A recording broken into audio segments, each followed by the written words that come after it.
beragam sekali karakteristik dari anak tersebut, gitu ya. Kemudian selain itu juga stimulasi yang diberikan oleh orang tuanya. Kemudian juga gizi yang diberikan oleh keluarganya. Itu tentunya akan sangat mempengaruhi dari bagaimana si anak itu menunjukkan performance-nya. Betul ya Bapak Ibu? Kalaupun anak itu sama-sama dari PAUD, belum tentu mereka itu punya kemampuan yang sama. Mereka beragam juga kemampuannya. Gitu. Ini yang perlu difahami oleh para PTK di lapangan, bahwa anak-anak yang ada di kelasnya mereka itu beragam, gitu ya. Tidak bisa kita samaratakan kondisi dari setiap anak tersebut. Kecenderungannya dulu ketika kita sebenarnya kalau menurut saya kurikulumnya tidak ada yang salah gitu ya, tapi mungkin memaknai dari kurikulum kan dulu basis kompetensi, betul ya Bapak Ibu? Tetapi pada faktanya ketika penerapan banyak yang basisnya materi, betul tidak? Iya. Kalau di TK misal dulu ada 10 materi, kalau 10 materi itu belum dicapai, misal baru 8, pasti guru-guru akan bilang kurikulumnya belum selesai, betul tidak? Padahal yang jadi ukuran ketercapaian dengan materi itu apa? KD-nya, betul ya? KD-nya, tapi yang diperhatikan itu adalah materinya. Padahal materi apapun bisa digunakan untuk menstimulasi atau memunculkan KD-KD kalau yang dulu di kurikulum 2013. Betul ya? Bahkan mungkin kalau Bapak Ibu hanya membuat satu tema atau 2 tema dalam 1 tahun, itu bisa saja kita gunakan untuk menstimulasi berbagai aspek perkembangan anak atau berbagai KD yang ada di kurikulum 2013. Nah, begitupun ketika di jenjang SD. Dulu yang digunakannya adalah buku tema, betul ya? Iya. Buku tematik. Buku itu sebenarnya kan bukan kurikulum.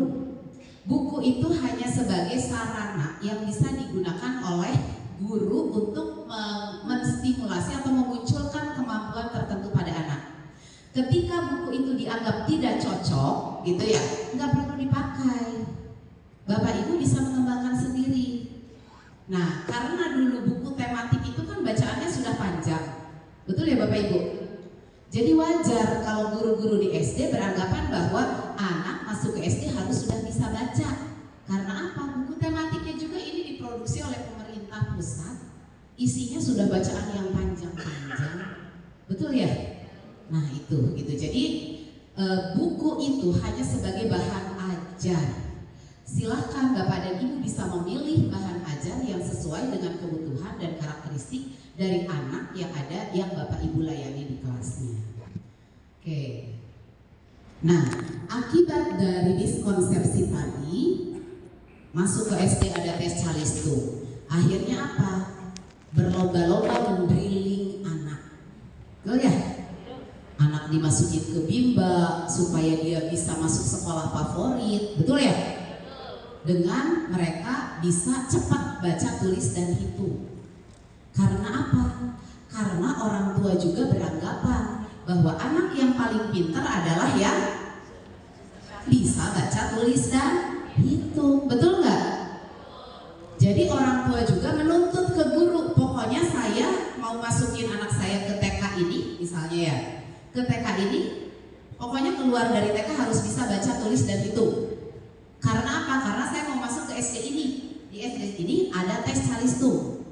Gitu kan, jadi berangkai gitu ya, berantai. Permasalahannya saling sebab akibat. Nah, kalau anak saya lulus TK tidak bisa calistung, saya mau pindahin ke sekolah lain, betul nggak? Ya, yang jadi dilema guru-guru di PAUD itu ya. Jadi akhirnya guru-guru PAUD acuan kurikulumnya bukan lagi acuan kurikulum yang pencapaian KD-KD, tapi acuan kurikulumnya adalah keinginan orang tua. Betul ya? Oke, kalau betul mari kita istighfar bersama-sama. Oke. Oke, kita lanjut ya. Nah, saya ingin kita punya persepsi yang sama Jadi tadi sudah dibahas di awal, yang perlu kita tinggalkan adalah memaknai siap sekolah itu dalam arti sempit yang tadi. Anak harus sudah siap sekolah sebelum masuk SD, dan anak harus sudah bisa baca, tulis, dan hitung sebelum masuk SD.